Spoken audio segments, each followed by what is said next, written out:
I always knew something was wrong with me. Not in the way other kids complained about their parents being strict or embarrassing. This was different.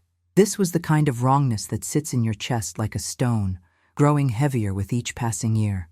My name is Christine, and for 23 years I lived in a house where I was fed, clothed, and sheltered, but never truly welcomed.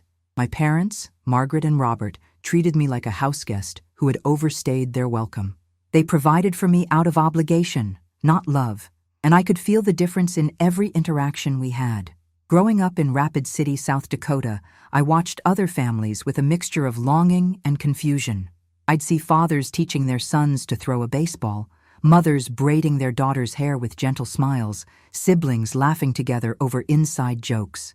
In my house, conversations were functional at best. Did you finish your homework? Dinner's ready. Turn off the lights when you're done. There were no bedtime stories, no family game nights, no spontaneous hugs.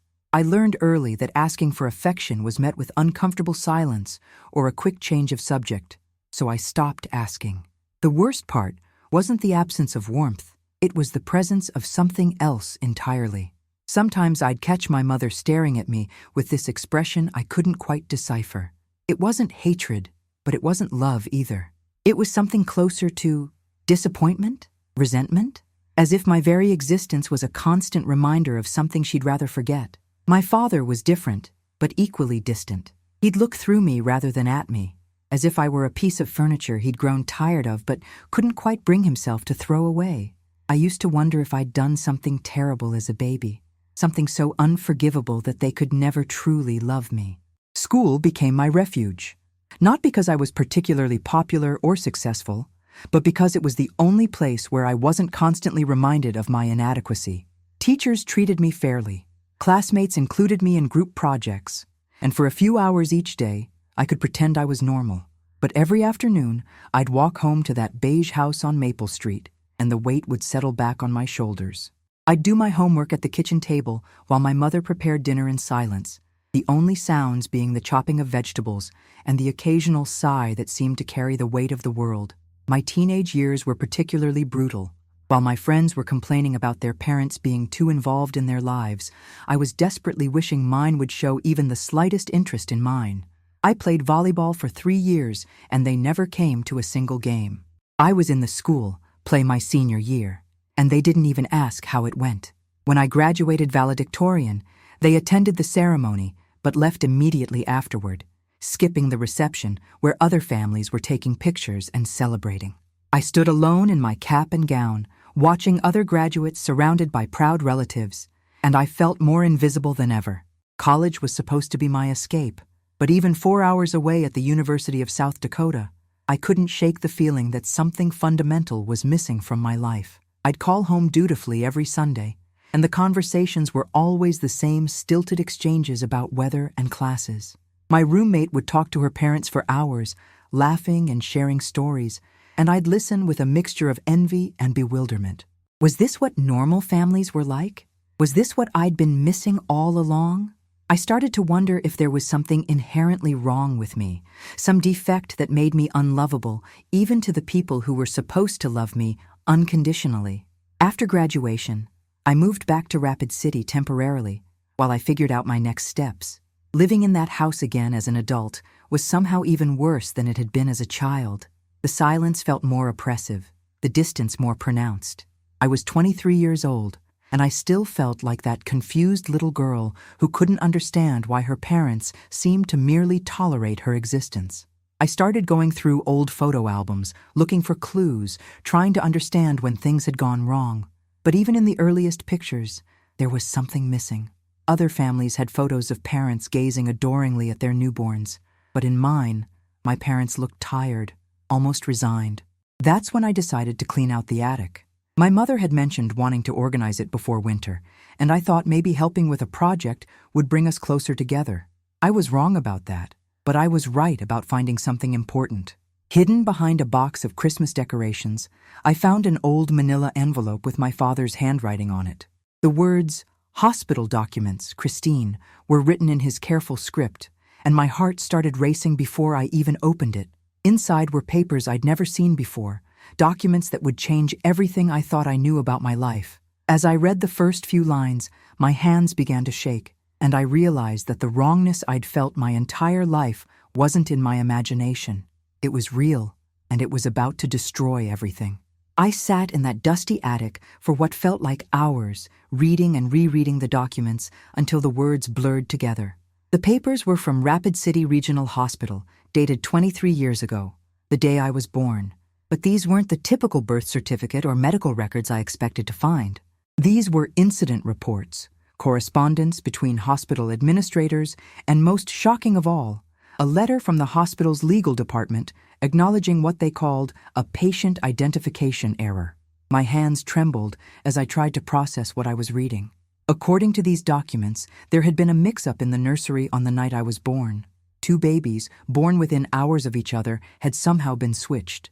The letter was addressed to my father, Robert, and it was dated just 3 months after my birth. The hospital was informing him that they had discovered the error and were prepared to rectify the situation if the families wished to proceed with returning the children to their biological parents. But there was another letter, this one from my father to the hospital, declining their offer. His reasoning was brief and clinical.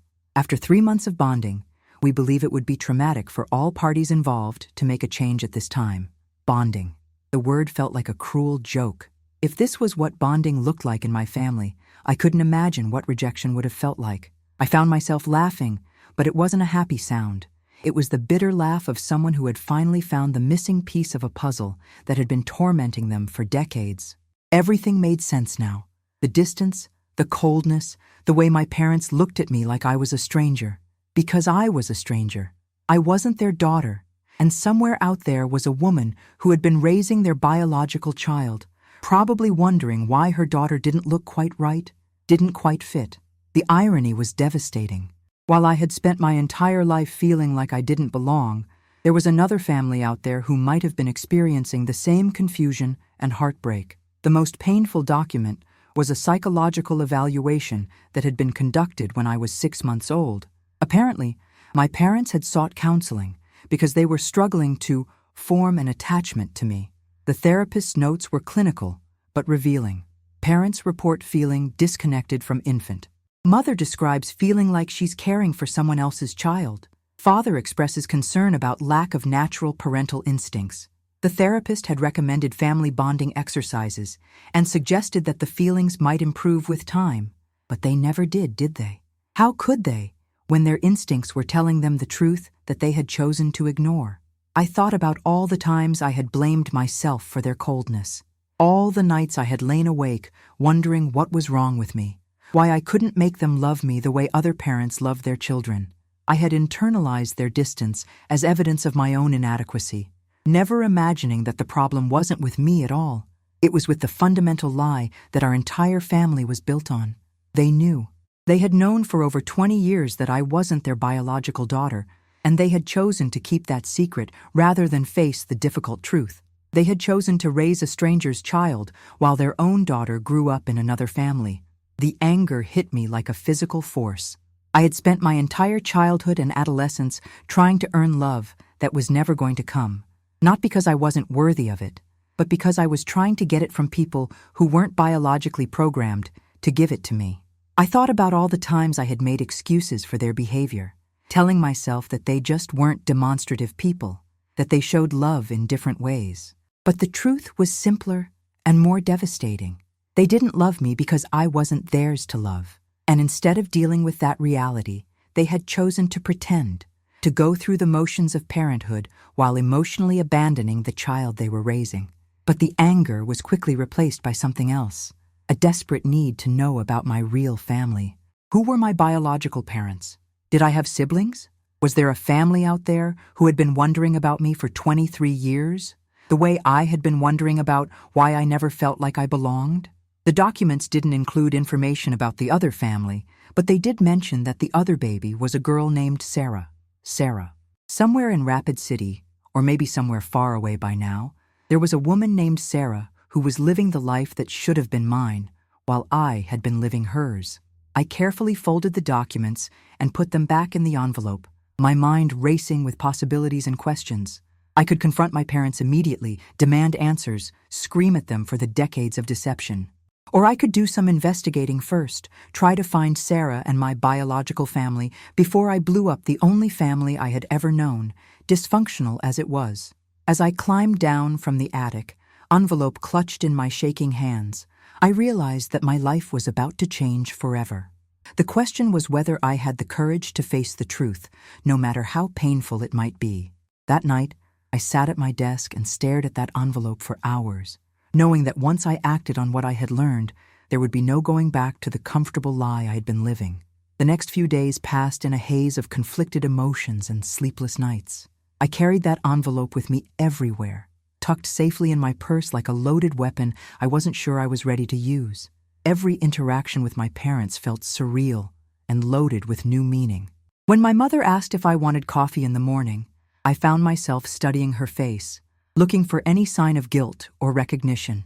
When my father commented on the weather, I wondered if he was thinking about the secret he had been keeping for over 2 decades. They seemed so normal, so oblivious to the fact that their world was about to be turned upside down.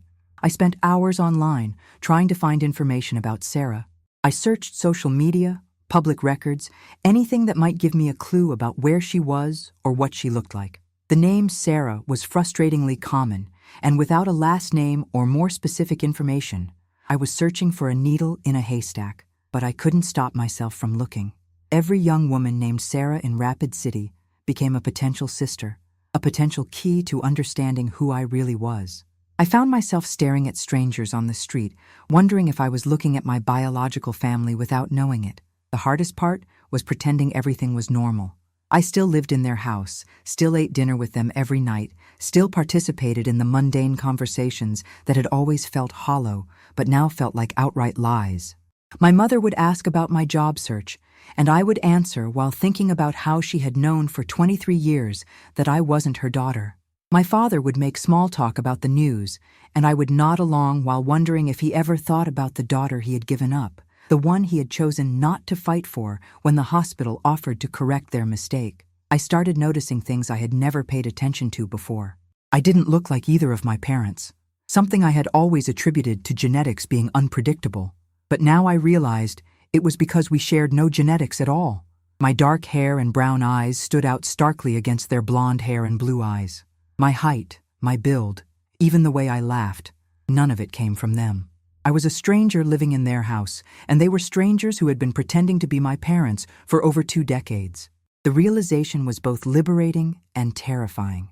I also started thinking about my biological parents for the first time in my life. What were they like? Did they have other children? Had they spent the last 23 years wondering about me? Or had they moved on and built a life around the daughter they thought was theirs? I imagined a mother who might have actually wanted to braid my hair, a father who might have come to my volleyball games. I pictured family dinners filled with laughter instead of silence, bedtime stories instead of perfunctory goodnights. But I also worried that I was romanticizing them, that maybe they were just as distant and cold as the people who had raised me. After a week of internal torment, I made a decision. I was going to confront my parents, but I was going to do it strategically. I wanted to see their faces when they realized I knew the truth. I wanted to watch them try to explain 23 years of deception, so I planned it carefully. I would wait until dinner, when we were all sitting around the table in our usual uncomfortable silence, and then I would place the envelope in the center of the table and wait. I wouldn't say anything at first. I would just let them see it and watch their reactions. The day I chose for the confrontation was a Tuesday in October. I remember it perfectly because it was one of those crisp fall days that usually made me feel hopeful about the future. But that day, I felt like I was walking toward my own execution. I went through my normal routine: job applications in the morning, a walk around the neighborhood in the afternoon, helping my mother with dinner preparation in the evening. She seemed more talkative than usual, asking about my plans for the weekend and mentioning that she had seen my high school friend at the grocery store. I responded automatically, but inside I was screaming. How could she make small talk when she was sitting on the biggest lie of my life? As we sat down for dinner, I felt my heart pounding so hard I was sure they could hear it. My father served the pot roast while my mother talked about her book club. I ate mechanically, tasting nothing, waiting for the right moment. Finally, when the conversation lulled and we were all focused on our plates, I reached into my purse and pulled out the envelope. My hands were shaking as I placed it in the center of the table, right next to the salt and pepper shakers. Then I sat back and waited. The silence that followed was deafening. My mother's fork clattered against her plate as she dropped it, and my father's face went completely white. They both stared at the envelope like it was a bomb that might explode at any moment. And in a way, it was. The silence stretched on for what felt like an eternity. My mother's face had gone from its usual pale pink to an ashen gray, and I watched as her hands began to tremble. My father, always the more composed of the two, reached for the envelope with movements that seemed almost mechanical. His fingers traced the edges of the manila paper, and I could see him reading his own handwriting from 23 years ago. Hospital documents. Christine. When he looked up at me, his eyes held a mixture of fear, guilt, and something that might have been relief. Finally, the secret was out. "Where did you find this?" my mother whispered, her voice barely audible. It was the first time in my life that I had seen her look truly vulnerable, and despite everything, I felt a pang of sympathy for her. But the sympathy was quickly overwhelmed by the anger that had been building inside me for days. "In the attic," I replied, my voice steadier than I felt. "Hidden behind the Christmas decorations. I was trying to help you organize, remember? You said you wanted to clean it out before winter." The irony wasn't lost on any of us. In trying to help them, I had uncovered the one thing they had spent decades trying to hide. My father opened the envelope with shaking hands and pulled out the documents. Even though he had written the letter declining the hospital's offer to switch us back, he read through everything as if seeing it for the first time. My mother leaned over to look at the papers, and I watched as tears began to stream down her face. "Christine," she started, but I held up my hand to stop her. I wasn't ready to hear their explanations or excuses. I needed them to understand the magnitude of what they had done first. 23 years, I said, my voice growing stronger with each word. 23 years you've known that I'm not your daughter, and you never said a word. We thought it was for the best, my father said quietly, his usual authoritative tone completely absent. You were so young, and we had already started to care for you. The hospital said it would be traumatic to make a change. I laughed, but it came out as more of a sob. Traumatic? Do you have any idea how traumatic it's been to grow up feeling like I don't belong anywhere? To spend my entire childhood wondering why my own parents couldn't love me?